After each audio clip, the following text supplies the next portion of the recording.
Larry Bird said one very definitive thing before the All-Star game. Anthony Edwards said the complete opposite thing after the All-Star game. Are players' heads in the right places nowadays in the NBA?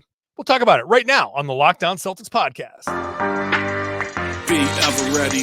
Recognize the city of champs. Boston, baby, we do what you can't. Locked on number 18, Tatum and Brown, J-team, step back. We gon' wet that and slay teams. Of course, the Celtics, who else could it be? Screaming like KG with the Larry O.B. Karalis above average, assessing the team status. Best daily pod, no cap, salary matching. Clutch like Bird the DJ, keep John on replay. Prime time, dapping up the truth on the sideline. Raining J's, how it started, raising banners, how we finished. Locked on Celtics pod, home of the winners. B. Hey there, welcome back to the Locked On Celtics podcast, right here in the Locked On Podcast Network, where it's your team every day. Your team is the Boston Celtics, and I have a podcast about the Celtics every Monday through Friday, plus bonus podcasts when they play on the weekend. So subscribe wherever you get your podcasts. Watch the show on YouTube, hop into the comments section, join in the conversation that we're going to have today, because I think it's going to be a fun one, an interesting one for the All-Star break, especially since Larry Bird said one thing and Anthony Edwards said the other. I'm John Karalis. Used to play a long time ago. Now I'm covering the Celtics for Boston Sports Journal. And today's episode is brought to you by FanDuel. Make every moment more right now. New customers get $150 in bonus bets with any winning $5 bet. That's $150 if your bet wins. Visit FanDuel.com/lockedon to get started. Before the All-Star game, Larry Bird said, the one thing I'd really like to see is that they play hard tonight in this All-Star game. I think it's very important when you have the best players in the world together. You got to compete and you got to play hard, and you got to show the fans how good they really are. Then they went out and did the exact opposite. And after the game, Anthony Edwards said, yeah, it's always fun, but I don't know what they can do to make it more competitive. It's a break. I don't think anybody wants to come out here and compete. So Larry Legend's on one very distinct side. Anthony Edwards is on a very other distinct side. I thought this would be a great conversation to have, so I bring in Tom Westerholm to have this discussion. Tom, are you ready to compete today? I'm ready to. No, honestly, no. My generation, I think it's much more like I'm ready to. It's always fun. It's always fun to be on the podcast. I have a good time when I'm on here. I don't know what it would take to get me to try, but yeah. We'll figure it out as we go. Back in my day, for the love of podcasting, of course, back in my day, podcasting was talking into the a headphone that you plugged into the mic. People didn't realize back then, you could turn like the old school headphones. If you plug it into the mic jack, that actually works the other way around. It worked as a mic.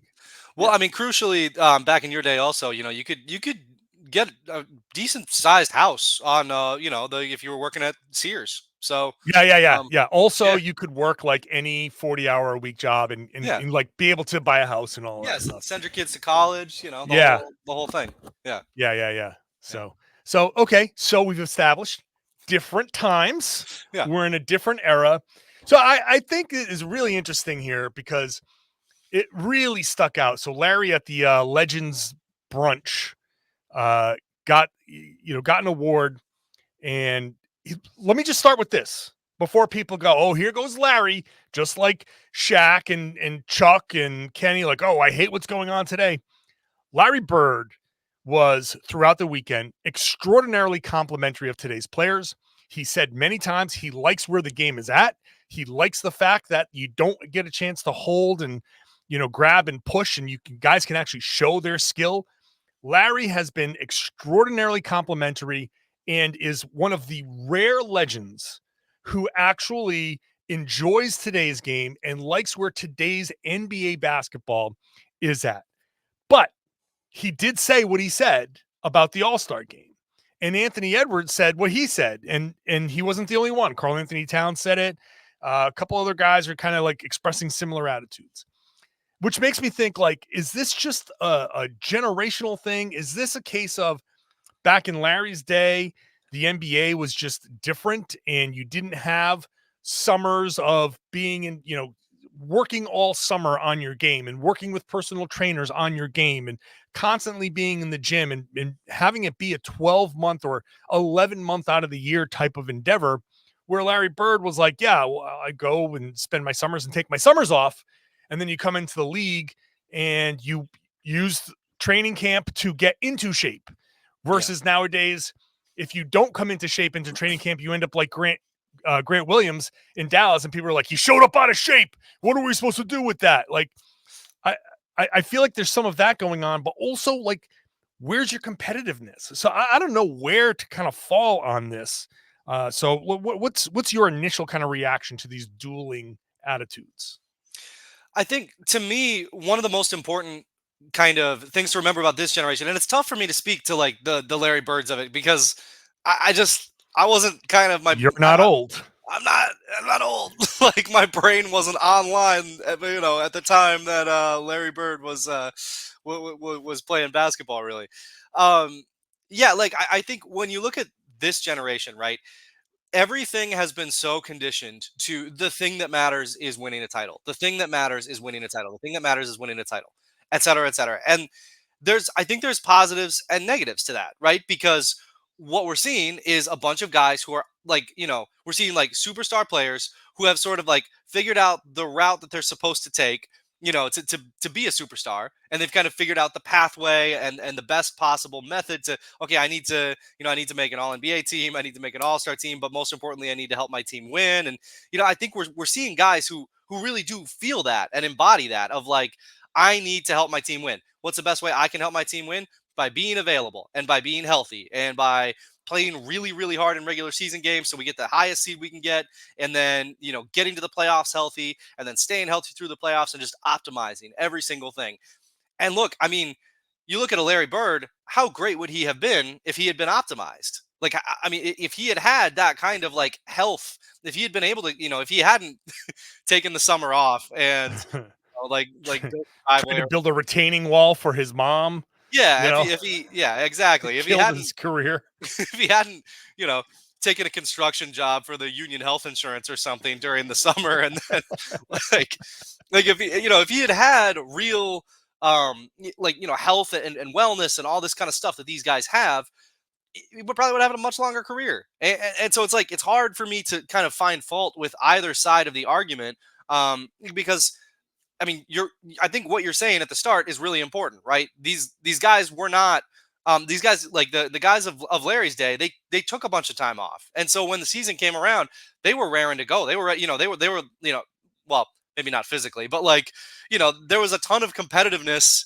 that could kind of, carry over a little bit. Whereas guys today are just so optimized to try to win titles. And I think there's room for both.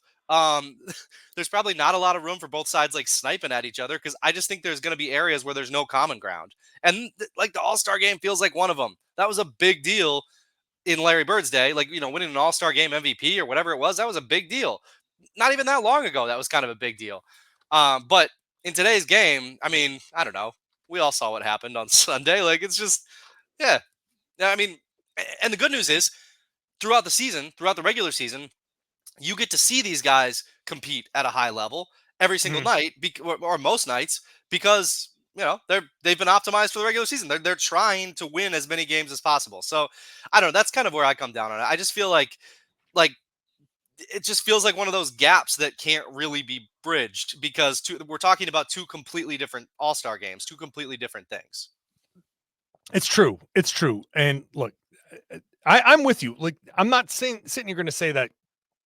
Obviously, it comes off as Anthony Edwards is wrong, Larry Bird is right. And one of the big conversations that's been going on over the past couple of days is how to make the All-Star game more competitive. And can you make the All-Star game more competitive? And it's, and look, you hear Adam Silver after the game being like, you scored more points than anybody else. Well, congratulations. Like, he was so pissed at what happened. He was so mad. But I think we are at a point where maybe this isn't how it's how it go. Like, we can't have an All-Star game like we remember the All-Star game, because of the full year commitment and like you said, it's been drilled now so much into these guys' heads that it doesn't matter what you do unless you win a championship. And guys, I'll say this before I take a break. You and I especially, have learned that Twitter is meaningless, right? Twitter, the discourse on Twitter and or maybe some Discord too, or online social media, it's bad. It's the worst of the worst. But these guys are in their 20s, and 20-year-olds nowadays are extraordinarily online, and they hear all of it.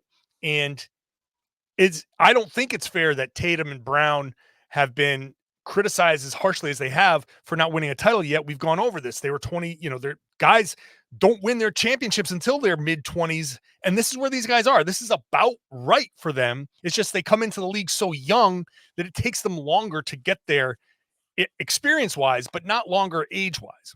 So they hear that stuff, and so they are completely geared towards championship or bust. There's another element here, and we'll talk about this when I come back. Free agency was different back then. And the first unrestricted free agent was signed in 1988. So that has changed the entire framework of how the league works. And I think that plays into this. We'll talk about that in just a second. Today's show is brought to you by FanDuel. Our friends at FanDuel are America's #1 sports book, and it's for a reason, because you can get your buckets with your first bet on FanDuel. New customers, if you haven't signed up yet, what are you waiting for? Go sign up at FanDuel.com/lockedon. Make any bet. If it wins, a $5 bet. If it wins, you get $150 in bonus bets.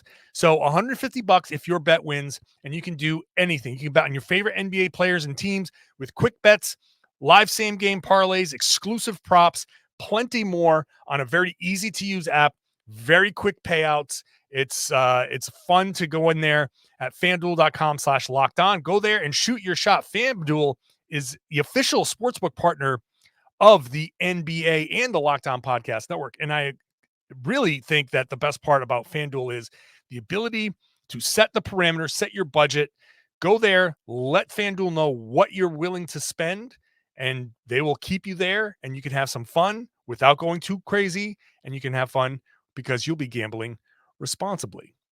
Today's show is also brought to you by LinkedIn. LinkedIn Jobs is great for a small business because you need to find quality professionals out there, and LinkedIn Jobs can connect you right with those professionals, the right professionals for your team faster and for free. It's not just another job board. LinkedIn has a vast network, more than 1 billion professionals, which makes it the best place to hire, gives you access to professionals you can't find anywhere else. LinkedIn does all of that while making the process super easy and intuitive. Hiring is easy when you have that many qualified candidates.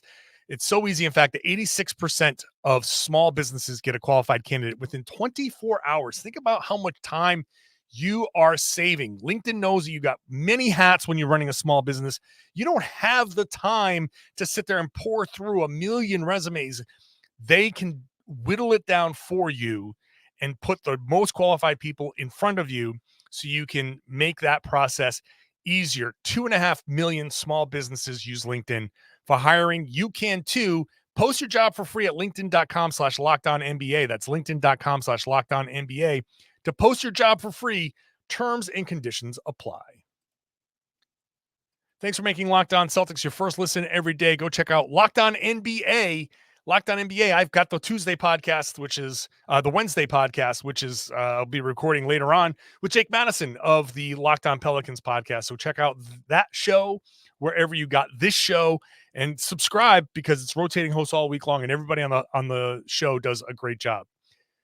Let's get back into the conversation with Tom Westerholm. Tom, before the break, I'd said Tom Chambers was the league's first unrestricted free agent. That was in 1988. And ironically, 1987 All-Star game, he was like the big star of that All-Star game. and he went into unrestricted free agency, and now things change, right? Now everybody, unrestricted free agency, it happens, it's crazy. Players move all the time. The thought of players changing teams or the thought of players staying with their same team forever is kind of an antiquated notion. It happens very, very infrequently. So, I even said it the other day, at some point, the Celtics are going to have to rebuild, right? And the entire CBA is built to break up good teams. So the Celtics with Jayson Tatum and Jaylen Brown, they are extraordinarily unlikely to finish their careers in Boston. Almost impossible for them to finish their careers in Boston together. And, at some point, Boston's going to have to rebuild. And the way you do it is you trade away your stars when that time is up and they go play somewhere else, which means that with all of this free agency, they share agents, they share trainers, they are around, they have multi-sponsorships. Like back in Larry Bird's day, it was like Converse. And, now it's everything. The point of this opening rant here in the second segment is these guys there's no real animosity. There's nothing built up between these players to make them want to go into something like an all-star game and be like, I got them all in one place. All of those guys out west. Like, now I can go embarrass multiple stars at once. I think that's part of what Larry was doing back then. He wanted to not only test himself, he kind of wanted to show the rest of these guys. It became like a pissing contest. It became an alpha dog contest. Who's the most alpha of the alpha dogs? Now it's like they're all like, yeah, we're all alpha dogs. Like we're all whatever. And they don't care to do that stuff. I think that plays into this isn't a forum for them to be like, hey, everybody, look at how awesome we are. Because they know, everybody knows, and everybody in the game's like, it's not, they don't feel that. Yeah, I think there's something to that. And again, I think it comes down to attitudes in a way, right? But this is an interesting one because you're right. Like, I think everybody kind of agrees, like, yeah, we're all alpha dogs here. Like, we're all on our own separate teams. So is the pissing contest then the NBA finals? Because these guys are hyper competitive. I mean, look at, is it like hardware? Is it what is it? Because we look at the in-season tournament, that guys wanted to win the in-season tournament. Yeah. And guys wanted, honestly, I mean, I do think there's something to the idea that hey, maybe the All-Star game is just kind of an antiquated concept as a whole. Yeah. And maybe the in-season tournament needs to be the NBA's big focus, because the All-Star, if you need something mid-season, that's the thing that worked this year. For better or worse, that was the thing that worked this year, and the All-Star game didn't and hasn't for a long time. Ooh, I'm going to interrupt you and say for a second, does the in-season tournament replace the All-Star game? That's kind of what I'm wondering. Final? The final game, does that just become the All-Star game? And that's the big, that's kind of what I'm wondering. If that's better, I think that might be better. Because nobody wants to watch this. You can name All-Stars still if you want, mid-season All-Stars. Sure, certainly. But I don't need to see the All-NBA teams play each other. You know what I mean? I can still be like, oh, this guy's an All-NBA player, but I don't need to see those teams play each other to kind of be like, okay, cool. This means that these were the five best, 5 best players, 10 best players, 15 best players. Yeah, I don't know. I kind of feel like that's going to be more, if you're the NBA and you're trying to, you're trying to build up something that actually works in the middle of the year and gives you kind of a marquee event that kind of separates you and kind of, draws everybody hey guys, come here. Football's over. Baseball hasn't even started yet. Come watch, come back to the NBA. We got some good stuff here. You're trying to get casual fans. You want something competitive. I feel like that's an option. Oh, we completely derailed from the original conversation. We did. I'm sorry. But I kind of like this sidebar here because you can name your All-Stars. You can have your All-Star Saturday, All-Star Saturday night, and still do dunk contests and, have fun there. And maybe because those guys aren't competing in a game the next day. Maybe some of those things can be a little bit more competitive. Like I want to do a one-on-one tournament instead of the skills challenge. Maybe that's something that those guys can have some fun with, and it'll just be the guys who aren't in the midseason tournament game. I like that. I mean, that could be a way to go.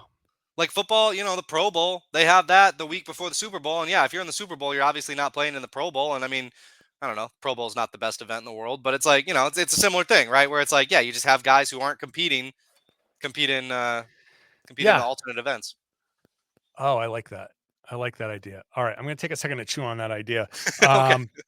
And that, look, I want to. I think social media, just to get us back onto the conversation. The third point I want to make is social media has changed everybody's attitudes. 1,000%. I mentioned it at the beginning, but I think it's worth diving into now. And I think this is why, like, I'll tie what you're saying into this, because All-Star game, I think that's where we land.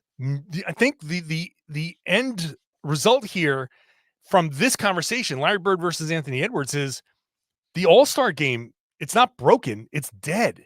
So we'll talk about that in just a second.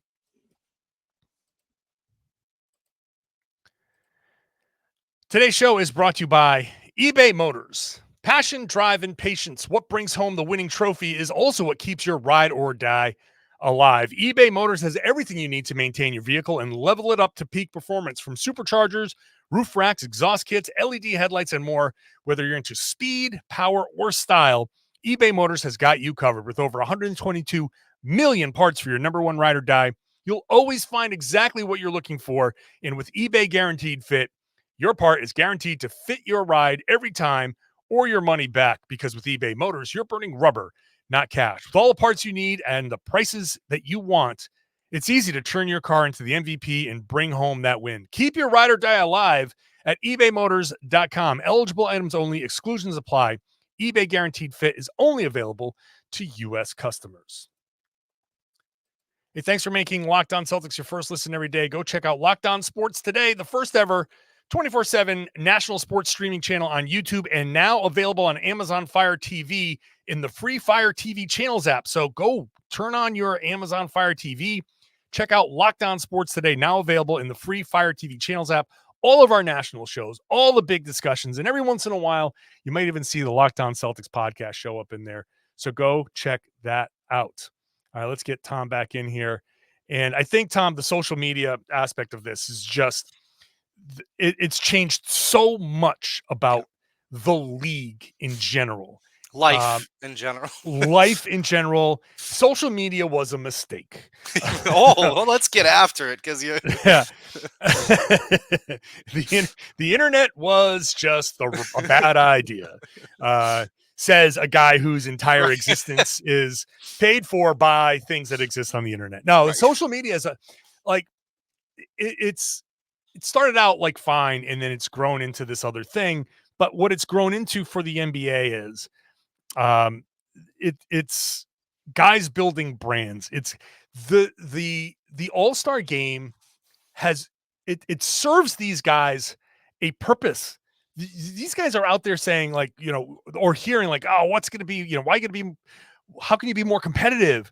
And they're like, yeah, we don't want to get hurt and, all of that stuff. But really, every single one of these guys on their Instagrams is clips of, if you dunked in the All-Star game, clips of them dunking in the All-Star game, clips of them shooting threes in the All-Star game. They all have social media teams, 2-3 people that put shit together and will have their music edits and stuff like that, and they will put that out. Why be competitive in the All-Star game if I'm Anthony Edwards, or if I'm one of these stars, if I'm out there and I'm catching a lob or going in uncontested for a windmill dunk? Well, you know what? I'm clipping that windmill dunk, that low angle, slow motion to some, current musical artist that I've never heard of myself. And that's going to get a ton of engagement and a ton of love.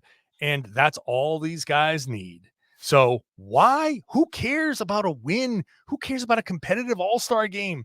Just go in there and get your dunks, get your highlights, and that's all they care about. I do think that there's a big element, certainly, of that. I think there's also the element. I mean, you talk about social media affecting things, and that actually ties back to our previous conversation, right? Where it's like, what does social media say matters? Because what social media says matters is rings, rings, rings, rings, rings, rings, Right. nothing else, right? These guys hear that. These guys see that, and honestly, that's where the conversation really takes place around sports these days. I mean, there's like, sure, you've got your first takes and all that stuff, and people watch that, but the places where first take and everything else kind of get their big traction is on social media, is on like the minute long clips that get shared on social media and then blow up. And then these guys see those clips. They and those are the conversations that they hear. So if what social media says matters is rings, and I mean, that's something that's kind of been the case for a while.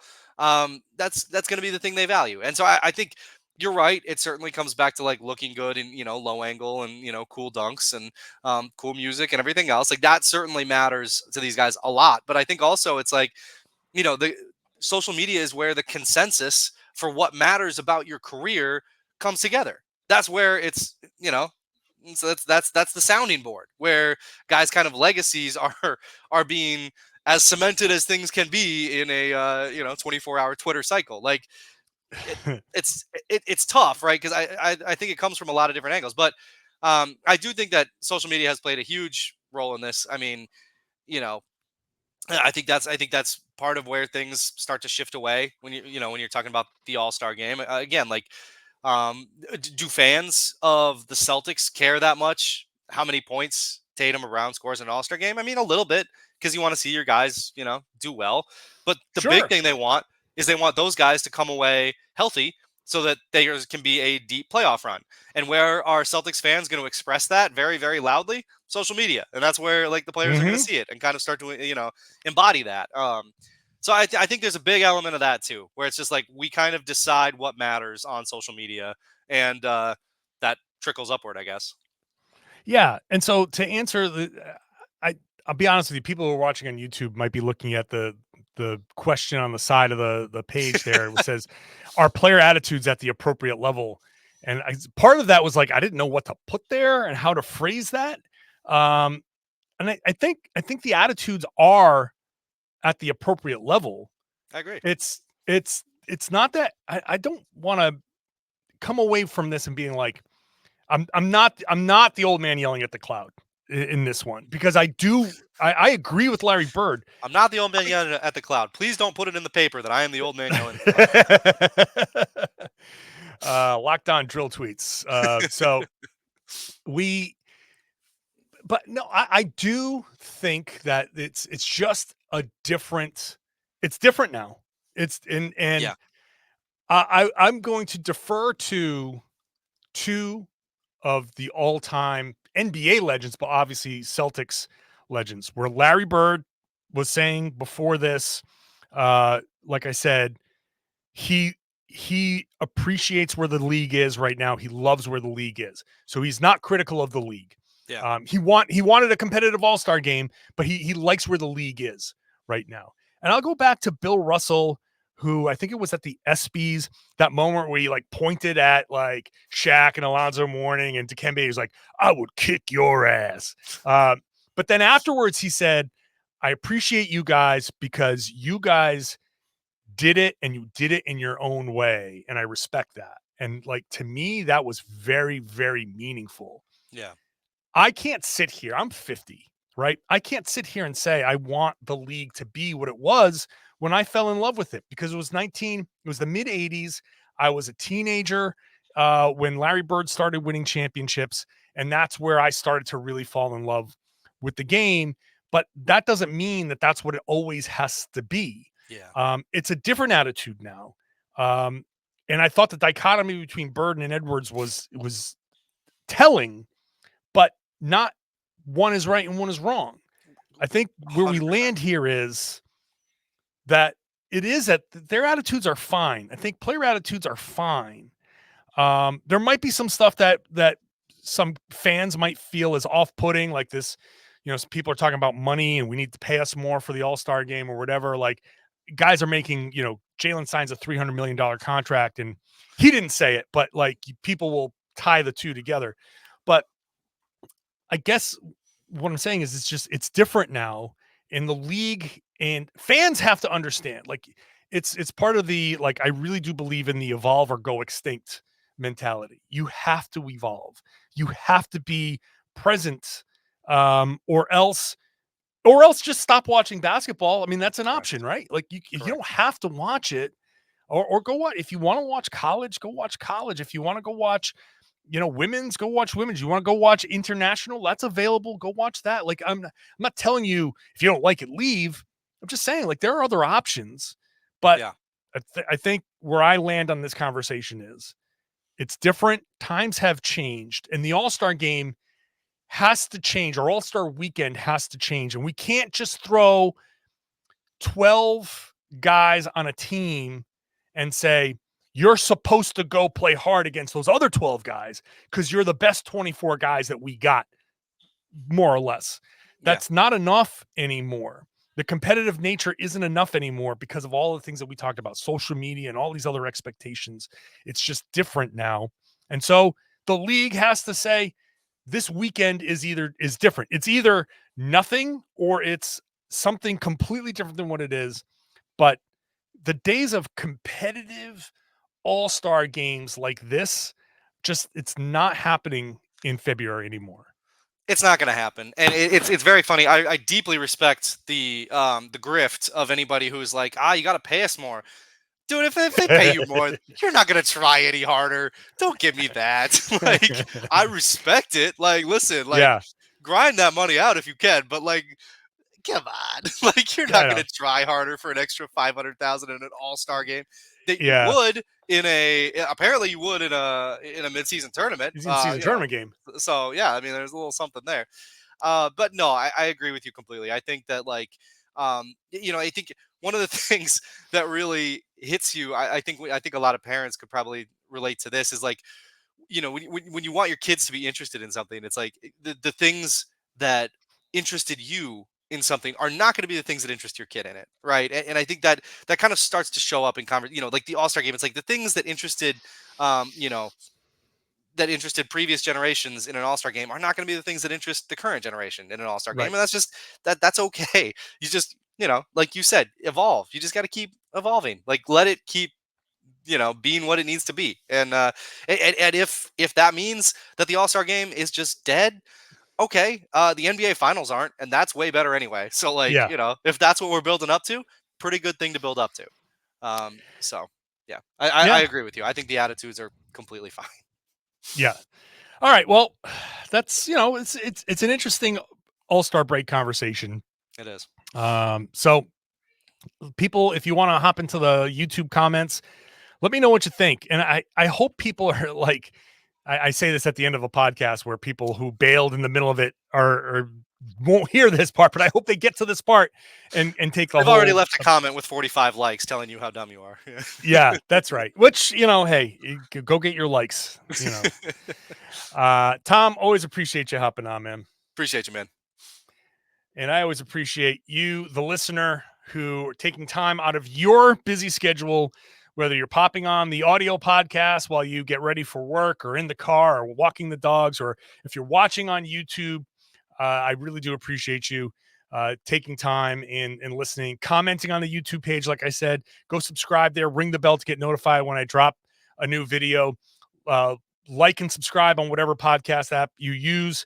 And would always love it if you shared the podcast. Whenever I drop a video or a new podcast, tweet it out, because social media is king. Let everybody know that they should be listening to and watching the Locked On Celtics podcast right here on the Locked On Podcast Network. It's your team every day.